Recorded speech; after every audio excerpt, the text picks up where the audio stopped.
Biko o nwere ihe mmadụ sendịrị m na my WhatsApp. Ụfọdụ n'ime ọ na-ahụ nwekwala ihe n'ugboene, mana ọ wụ ihe na-agbawa obi, wụrụkwa ihe nṅomi. Mana ihe m nwere ikwu, ma nwoke ma nwaanyị ọbụla na-enye ụmụ agbọghọbịa na-aba ebe na marriage, na-eme ha obi na-elupụ ha, ha elechaa ha sị ihe ka ọwụ ihe a na-aba n'ime. Ọwụ nwoke ụjọ marriage a na-atụ ndị mmadụ, ha sị ihe ka ọwụ gịnị ka a na-akọ. Ndị dị otu a Chineke nna one way or the other ga-edisgrace ha. Otu a ka ọ dị. Lewedelenu nwanne ya nwaanyị na ogbe aha ya wụ Ugochi. Nwoke na ọnụhụ ga-nga na owu die. Ugochi na di ya lụrụ ya, lụọ ya otu nwoke na-esi alụ nwaanyị. Ya na nwunye ya bi n'Ụmụahịa. Nwunye ya mụọra ya ụmụ 5. Nwunye ya na-erekwenụ, ọ wee successful business lady, awara awara, very industrious. Ya na nwunye ya bi n'Ụmụahịa. Ha nọgide n'Ụmụahịa ruo etu echi di ya asịa kwado buo ibu ya, kpakọ ihe ya ọnụ, kpakọta ka ụmụaka ka ha gawa Lagos, ka ha relocate to Lagos. Na-enwezi ihe na-aga aga n'Ụmụahịa. Na ote biznes ya na ọrụ ya si agbaga n'Ụmụahịa na ọ like ya. Bi nwaanyị na-erubere di ya isi, ya nabatakwa idea ahụ, buo ngwongwo, kpakọ ezinụlọ ya ọnụ, ya na di ya ha kweligama gawa Lagos, ga biri Lagos. Eruola Lagos, di ya enweta ọrụ, ezigbo ọrụ, na-arụ ezigbo ọrụ, enweta ezigbo ego, nọrọ ọfụma. Si nwunye na ya chọrọ ka ọ kwụsị biznes he ahụ ọ na-ere, ụmụ ihe ndị ahụ ọ na-ere, na ya kwụsị ya, na ya erezila. Nwaanyị erubere di ya isi, bido reshaa ihe niile nọ na shop ya, reshaa ihe niile, ururu businesses ndị ọ na-eme, o ji enweta ego akpa ya, ya reshaa ha, kwụsịzie nọrọzie n'ụlọ na-elekọta ụmụaka. Di ya na-arụ n'ọrụ ọnụntara, ọ rụteghị ya aka, ya gara otu ụbọchị lọta na ya eluzuole his job, na achọọla ya n'ọrụ. Nwaanyị tie, kpaka kpara certificate ya, kụchasịa, tụọ ọnụ, gawa. Chukwu eme ebere, ji ya favor, ya enwetakwa n'ọrụ na company ebe a na-ere ụmụ chemicals. Being that ebe aha ụmụ chemical ahụ company ahụ na-ere, company ahụ enweghị competition, enweghị onye ha na-akọ ngụ in terms of pricing. Ya kpọwa di ya na ebe ya gadala ya kemgbe ekwe ebido ọrụ na ya sevụtala a lot of salary, even though na kemgbe ọrụ di eji kwụsị, ya enweta ọrụ ahụ na that company ahụ na-ahụ maka chemical. Nọ ya nwa Ugochi bugezi the family, ya nyego ụmụ 5 nri, tiri ọnụ di ya, tiri ọnụ ke ya, ọ complain ga. Ya sị di ya na ya sevụtala enough money, tiri ego nke ya nweburu enwe, na ihe this chemical company a na-ere, na ọwụ na ha create ere ha competition, na ọ ga-adịkwa mma. Na ebe ya nwere cousin nọ n'ala bekee, na ya chọrọ ishi n'ego a ya eji mejiere ya akwụkwọ ka ọ gawa ala bekee, ga lọtalatawa chemical a. Di ya aṅụọ, welcome kwa the idea, ụta ka Ugochi si mejiere di ya akwụkwọ, ya gawa ala bekee. O ruola ala bekee nụntara, tụlata otu okwu set ọ tụlatara, ya wụ that chemical na other things nwunye ya si ya tijuo n'ọwa ahịa. Ahịa ha batakwana, nwaanyị erewekwa erecha, Ugochi erechaa ya, repụ ya wara awara, send ya hara di ya ego ka o were tụlata ahịa ọzọ. Ebe a ka okwu nọrọ gbaiga. Di ya anaghị esendizi, ọ tụlata ha ahịa ahụ ọzọ, o sendgazikwana ha ego, enwezi onye anụgazi from him. Ya kụta ada mmiri. Ugochi adị worried, kpọọ ụmụnne ndebe ndị di ya sị biko na ha na-anụ from di ya, ha sị na enwe onye nụga from him. Ya dị worried, kpọwa cousin ya ahụ nọ ala bekee, wekomrụ di ya, si ya lekwa ihe ya mega ugbu a, ya lekwa ihe ya ahụ ga now, na for some time na ya nahụbeghị from di ya, o sendgakwanụ ha ego.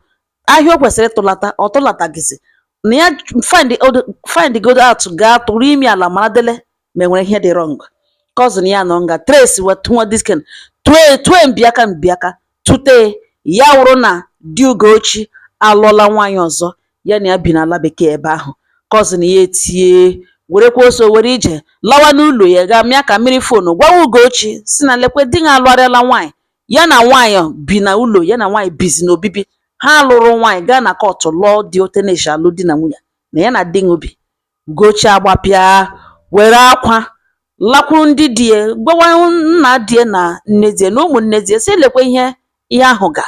Ha gwawa na nwanne ha, nwa ha nwoke wụkwanụ di ya, na ọwa African man, na ọ dị entitled to as many wives as he so wishes.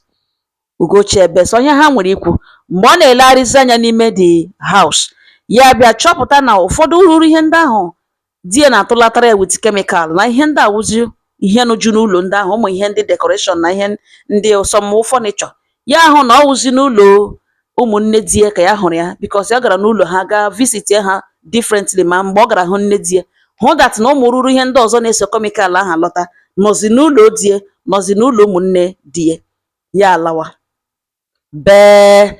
Ọ rakwaghị ahụ information ọzọ na-enweta wụ na di ya ka na-atọlata chemical ahụ, mana ihe meziri n'ụwa na ọwa ada nne di ya wụzi onye na-receive the chemical, ya erecha ya ya esendiara di ya ego, di ya atụlata ọzọ.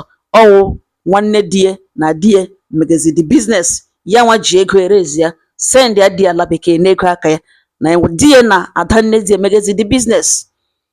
Ugochi abanye into depression, ya ebido rịawa, enwezi ego fọrọ ya n'aka, ọ dịla down, ka o rere ọ chịkọlọtacha ha niile chiga di ya ka o nwee ike tụlata ahịa ọzọ.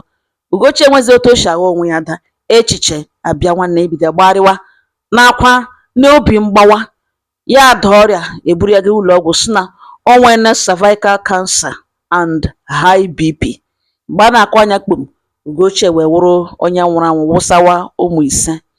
Ajụjụ m wụ, ọ gịnị wụ ihe Ugochi mere? Kedu ebe Ugochi siri mee ometa? Ọ gịnị wụ ihe a wụ ụfọdụ ndị mmadụ ga-epịa mmadụ ibe ha, ha alawa ahụ ugbo azụ, lelee anya n'azụ. Ọ na-adị ụmụ nwoke ụfọdụ easy, very easy. Nwaanyị gị na-ekwurụta ahụhụ gị gbapụ ọsọ kpọrọ nwaanyị ọzọ tụkwasị ya ozugbo ozugbo, na-eleghị anya n'azụ, agwatụghị ya, emetụghị ka ọ wụ no apology, nothing. Ihe ọzọ nwaanyị ahụ ga-anụwụ na di ya alụọla nwaanyị ọzọ. Ebe iwe m na ihe niile akọrọwụ na gịnị, Ugochi decidere ịnwa ebe ihe ya nwụrụ, ma depression, ma high BP, ma problem ihe shi n'elu shi n'ala dazuo nwatakịrị a, ma ọkwa na ọ nwụrụ ọnwụ chi ya. Otu Ugochi nwụrụ ugbu a, mọchụarị enwenụghị onye kwere mepe ya, ọnwụ dịrị onye ọbụla. Otu ụbọchị otu ụbọchị onye ahụrụ ụnyaahụ agaghị ahụzi ya taa.